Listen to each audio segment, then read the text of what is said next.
புடிச்சவங்க உங்கள சப்போர்ட் பண்ணாம இருக்கிறப்போ என்ன பண்றது? நீங்க வின் பண்றப்போ உங்களுக்கு கிளாப் பண்ணாம, நீங்க லைஃப்ல என்ன பண்ணிட்டு இருக்கீங்கன்னு செக் பண்ணாம, அண்ட் முக்கியமா நீங்க ஹீல் ஆகுறப்போ, உங்கள சப்போர்ட் கூட பண்ணாம இருக்கிறப்போ, லெட்ஸ் பி ஹானஸ்ட். ஹீல் ஆகுறதே ரொம்ப கஷ்டம். அண்ட் தனியா ஹீல் ஆகுறது, it's a different level of strength.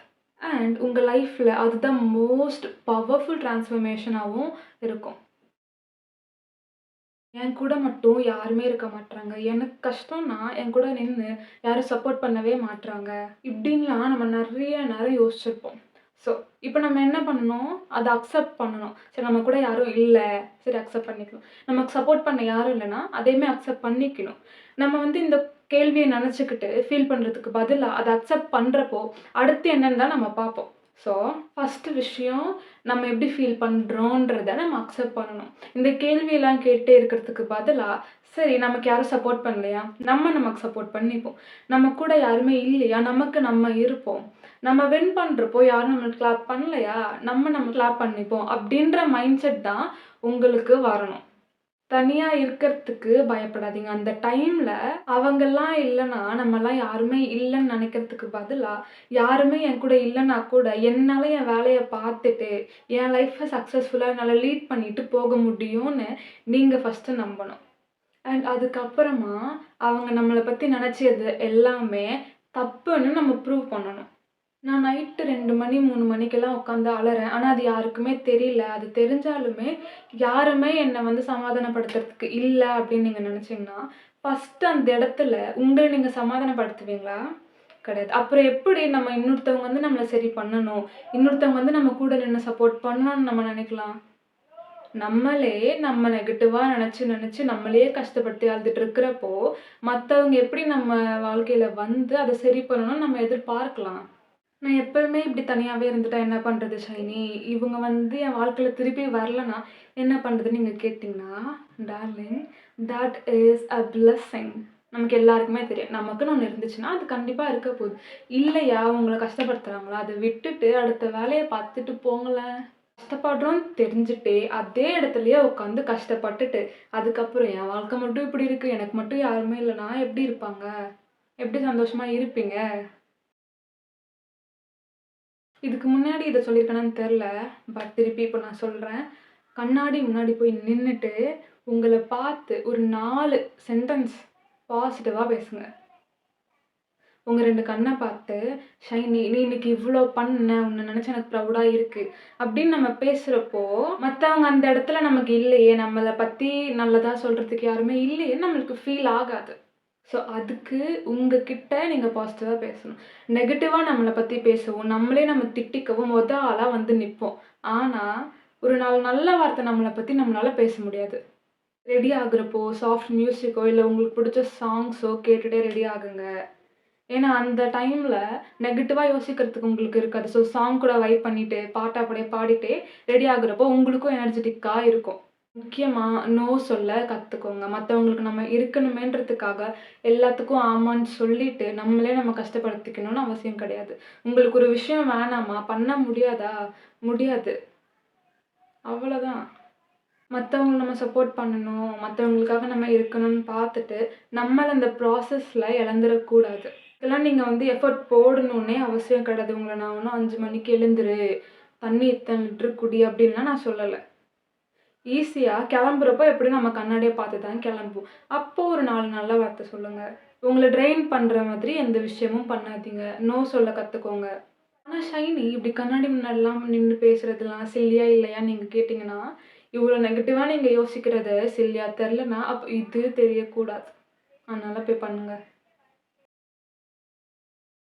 எல்லாருமே நான் வந்து எமோஷனலா இருக்கேன்னு சொல்றாங்க அப்படின்னு நீங்க யோசிச்சீங்கன்னா, நீங்க கஷ்டப்படுறத ஒரு ஃப்ரெண்டு கிட்டயோ, இல்ல உங்க ஃபேமிலி மெம்பர்ஸ் யார்கிட்டயோ சொல்றப்போ, "நீ ஓவரா ரியாக்ட் பண்ற. நீ ரொம்ப எமோஷனலா இருக்கன்னு" சொன்னா, அங்க உங்க மேல தப்பு கிடையாது. உங்க இடத்துல என்ன தெரியுதுன்னா, அவங்களுக்கு அத பத்தி அக்கறை இல்லன்றது தான் அர்த்தமே தவிர, நீங்க வந்து ஓவர் ரியாக்ட் பண்றீங்க, ரொம்ப எமோஷனலா இருக்கீங்கன்னுலாம் அர்த்தம் இல்ல.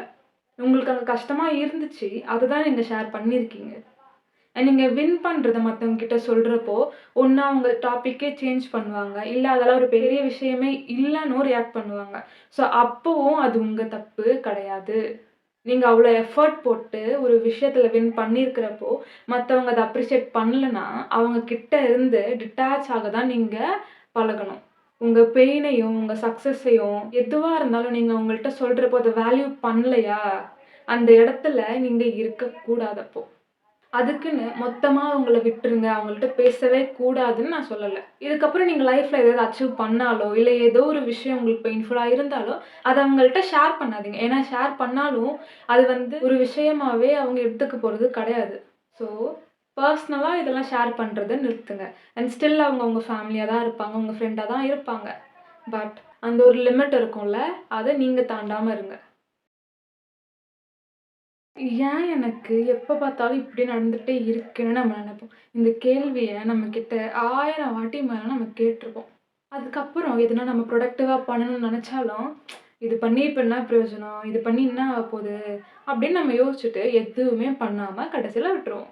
உன்னாலலாம் ஃபிட்டா இருக்க முடியாதுன்னு யாராவது சொன்னா, அத கேட்டுட்டு உட்காந்து அழணுமா? இல்ல நீ என்ன இப்படி சொல்லிட்டியே! அதுக்கே நான் உட்காந்து பண்ணுவேன் அத. அப்படின்னு நெனச்சு, நம்ம அந்த கோல நோக்கி போணுமா? நம்மள்ட்ட எப்பயுமே 2 ஆப்ஷன் இருக்கும். எத சூஸ் பண்றோமோ, அத நோக்கி நம்ம வாழ்க்கை போகும். உன்னால இவ்வளோ ஏர்ன் பண்ண முடியாது அப்படின்னு சொன்னாலும், நம்ம அதுக்கேத்த மாதிரி ஏர்ன் பண்ணி காட்டணும். அதே மாதிரி உங்களுக்கு யாருமே ஹெல்ப் பண்ணலையா, அதுக்காக எனக்கு யாருமே இல்ல, எனக்கு யாருமே ஹெல்ப் பண்ணல அப்படின்னு சொல்லிட்டு, நம்ம மத்தவங்களுக்காக ஹெல்ப் பண்ணாம போக்கூடாது. சரி நமக்கு ஹெல்ப் பண்ண யாருமே இல்லையே, ஸோ நம்ம மத்தவங்களுக்கு ஹெல்ப் பண்ணுவோன்ற மைண்ட் செட் தான் உங்களுக்கு இருக்கணும். நான் அந்த மாதிரி நினச்சிருந்தேன்னா, இங்க உட்காந்து நான் இப்படி பேசிட்டு இருக்க மாட்டேன்.